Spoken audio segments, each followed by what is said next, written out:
আহলে হাদিস মানেই যে মাসুম তা তো না। আম্বিয়া রসুলগণ ছাড়া কেউ মাসুম না।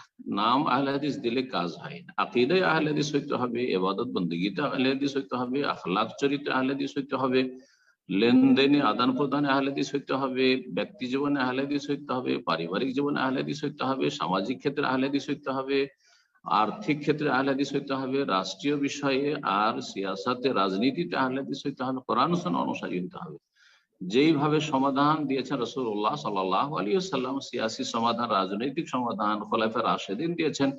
খোলাফায়ে রাশেদিনদের জামানাটিকে আদর্শ মনে করে আমাদেরকে রাজনীতি করতে হবে, যদি রাজনীতি করা সম্ভব হয়। আর যদি তা সম্ভব না হয় তাহলে সেগুলি বর্জন করতে হবে। আল্লাহ যেন বুঝার তৌফিক দান করেন।